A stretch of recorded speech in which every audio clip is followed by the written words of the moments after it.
শুভ সকাল বাংলাদেশ। আমি adventure with Mizan. আজকে আমরা চলে এসেছি বান্দরবনের গভীর পাহাড়ি অঞ্চলে আলীকদমের এক রহস্যময় জায়গায়। সার্কিট হাউসের দ্বিতীয় দিনের অ্যাডভেঞ্চার। আজ আমরা খুঁজব অজানা ঝর্ণা, পুরনো পাথরের রাস্তা, পাহাড়ি স্টিম জোকের ভরা অঞ্চল আর এমন কিছু ভৌতিক গল্প যেখানে নাকি আজ পর্যন্ত কেউ যায়নি। লোকালয়দের মতে সন্ধ্যার পর এই ঝর্ণার পাশে অদ্ভুত শব্দ শোনা যায়। কেউ বলে জিনের আস্তানা, কেউ বলে হারিয়ে যাওয়া প্রতীকের রহস্য।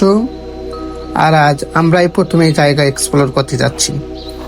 তো ভিডিওটা শেষ পর্যন্ত দেখুন, কারণ আজকের অ্যাডভেঞ্চারে আছে ভয়, সৌন্দর্য আর একদম রিয়েল পাহাড়ি সার্ভাইভাল অনুভূতি।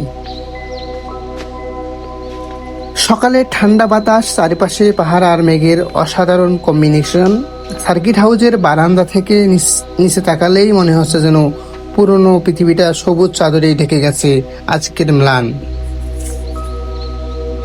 আমরা নামবো গভীর পাহাড়ি স্টিমে, খুঁজবো অজানা ঝর্ণা। ব্যাগে রয়েছে গোপ্রো, পানি, শুকনো খাবার, ট্রাইপড আর সাহস, কারণ সামনে কিছু আছে সেটা আমরা কেউ জানি না।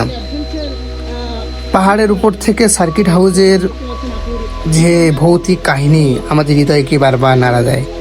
এখন আমরা ট্রেকিং শুরু করছি। রাস্তা বলতে কিছু নেই, শুধু পাহাড়ের পাথর আর জঙ্গলের সরু পথ। চারিপাশে তো নীরব, যেন নিজের পায়ের শব্দও আলাদা করে শোনা যাচ্ছে। দেখতেই পাচ্ছেন এই পুরনো পাথরগুলো।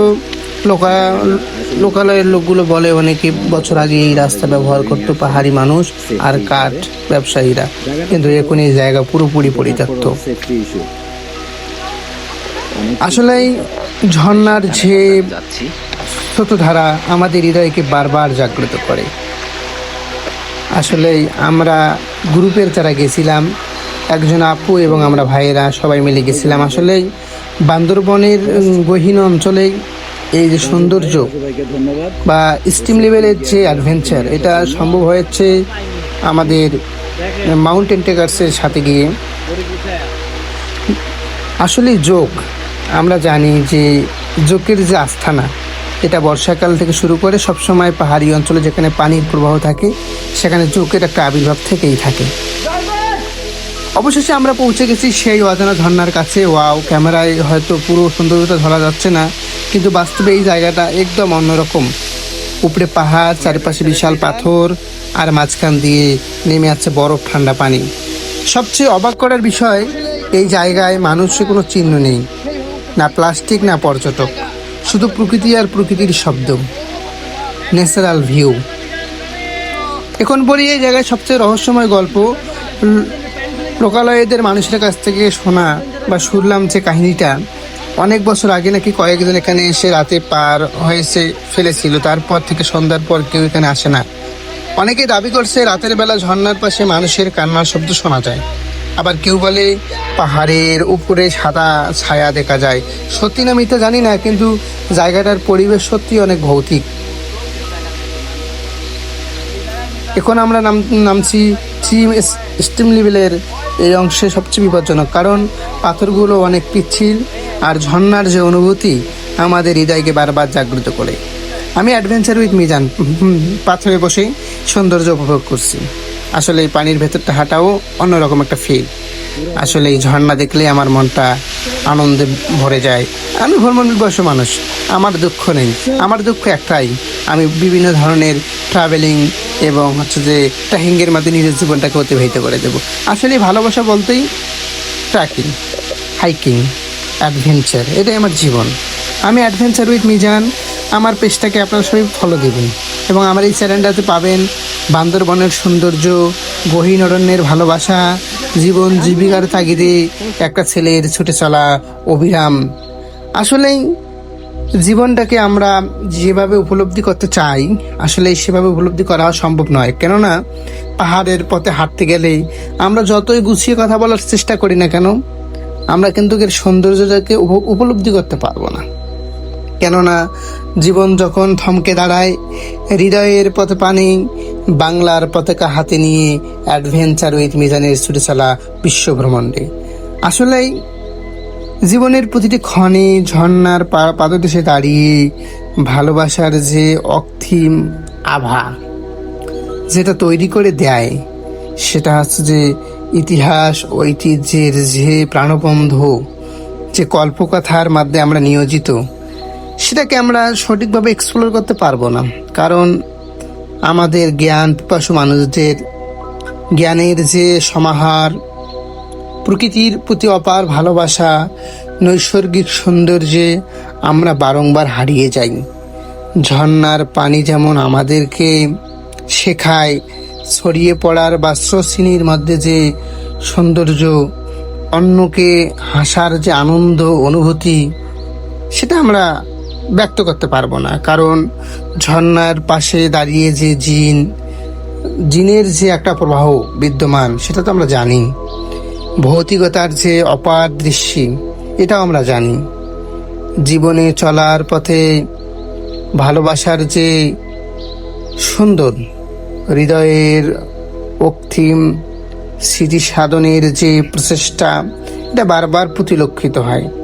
জীবন তো অন্যরকম, তাই না বলেন? আসলে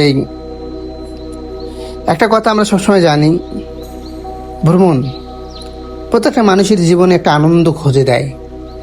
দেখবেন শৈশব থেকে শুরু করে কৈশোরের জীবনে পদার্পণ, আমরা সবসময় ভাবে ঘুরে মানুষের এই অস্থিতিশীল পরিবেশের জন্য দায়ী কারা? বন্ধুবিহীন চলাফেরা করি, তাই বলে আমি একা না। আমার চারিপাশের যারা ভ্রমণ পিপাসু মানুষ, তারাও আমার বন্ধু। কিন্তু আমি যখন বান্দরবনে আসি, যখন পাহাড়ের ঝিরি ধরে হাঁটি, জুম ঘরে বসে থাকি এবং প্রকৃতির যে সান্নিধ্য, অ্যাডভেঞ্চার পেয়ে মানুষের যে কথোপকথন, এবং যারা আসলেই গহীন অরণ্যের মাঝে হারিয়ে যায়, তাদের সাথে মিশতে পারলে নিজেকে খুব লাকি মনে হয়। আসলেই আমাদের ব্যাংক ভর্তি টাকা, কার্ড ভর্তি টাকা এবং আমাদের সৌন্দর্যপূর্ণ অফিস, আর্টিফিশিয়াল অনেক কিছু আছে, কিন্তু যারা ভ্রমণকে বেছে নেয়, ভ্রমণের পথটাকে বেছে নেয়, তারা হয়তো বা সাময়িক সময়ের জন্য নিজের অন্তরটাকে হারিয়ে ফেলে। পাহাড়ের যে নৈসর্গিক সৌন্দর্য, বনের যে প্রকৃতির ডাক, প্রকৃতির নিজস্ব যে একটা আভাস আমাদেরকে জাগ্রত করে। আসলেই যারা ভ্রমণ পিপাসু মানুষ, তাদের রক্তে সবসময় ভ্রমণের যে নেশা পরিণত হয়ে যায় ভবে ঘুরে মানুষের অক্তিম পথ চলায়। আসলেই আমরা কাজী নজরুল ইসলামের সংকল্প নামে একটা ছড়া পড়েছিলাম, থাকবো না বদ্ধ ঘরে, দেখবো এবার জগৎটাকে কেমন করে ঘুরছে মানুষ। এই যে থাকবো না বদ্ধ ঘরে, আমি অ্যাডভেঞ্চার উইথ মিজান আসলে ঘরে থাকতে পারি না। যখনই আমার মন খারাপ হয়, তখনই আমি ছুটে আসি পাহাড়ের পাদদেশে। আসলেই যারা, আমি না, প্রত্যেকজন মানুষ যারা ভ্রমণকে ভালোবাসে, প্রকৃতিকে ভালোবাসে, প্রকৃতির অপার সৌন্দর্যকে ভালোবাসে, বান্দরবনের প্রতিটি জায়গাকে ভালোবাসে, তারাই কিন্তু জীবনটাকে উপভোগ করে। আসলেই একলা চলো, একলা তো জীবন নয়। প্রকৃতি যার সাথে আছে, আল্লাহ তাআলা যার সাথে আছে, অপার সৌন্দর্য যার সাথে আছে, তাকে দমিয়ে রাখবে এমন কেউ নাই। মানুষের টাকা পয়সা মানুষকে আটকিয়ে রাখতে পারবে না। অভাব থাকতেই ঘুরতে হয়, অভাব থাকতে বুঝতে হয়। আজকের এই আলীকদমের যে সৌন্দর্য আমরা দেখলাম, আসলে এটা আমাদের আমৃত্যু মনে থাকবে। এর ভৌতিকতা, এখান থেকে বেঁচে ফেরার যে কাহিনী, আসলেই আমাদের হৃদয়কে সবসময় সাহস যোগায়। আসলে এক্সট্রিম লেভেলের অ্যাডভেঞ্চার যদি করতে চান, আলীকদমের সার্কিট হাউস অ্যাডভেঞ্চারের মিজানের সাথে করতে পারেন, বা মাউন্টেন টেকার্সের সাথে করতে পারেন। আসলে ভ্রমণ মানুষের জীবনের সবচেয়ে কাছের বন্ধু। ভ্রমণ মানুষকে শেখায় ছোট ছোট জিনিসগুলোকে কিভাবে আমরা অ্যাকনলেজ করব, এবং পাহাড়ের পাদদেশের যে ক্ষুমধারার যে হৃদয় বিদারক ঘটনা, এবং পাহাড়ের যে গ্লানি আমাদের হৃদয়কে বারবার জাগ্রত করে। আসলেই এই পাহাড়টা বা এই ঝর্ণাটার নাম দিয়েছি এমআই জান। আসলেই পাহাড়ের নামটা আমরা জানি না, নাম দিয়েছিলাম আমরা এমআই জান। আপনারা ঘুরতে আসুন আলীকদমের এই অজানা জায়গায়, নতুন একটা এক্সট্রিম লেভেলের অ্যাডভেঞ্চার করতে। সো জোকের ভয় থেকে দূরে থাকো, জোককে না বলুন, ভ্রমণকে ভালোবাসুন, দেখবেন কোনো কিছুই আপনাকে দমিয়ে রাখতে পারবে না। মানুষ সৃষ্টির সেরা জীব, মানুষের জ্ঞান বিবেক বুদ্ধি অনেক বেশি। আমি অ্যাডভেঞ্চার উইথ মিজান, আমার পেজটাকে ফলো দিয়ে পাশে থাকবেন। Best of luck. আমরা ভবে ঘুরে মানুষ। অ্যাটেনশন প্লিজ, সবাই তো শুনি ব্রিজটা। পাহাড়ের একটা শব্দ আমরা সবাই জানি, এটা হচ্ছে ভয়ঙ্কর সুন্দর।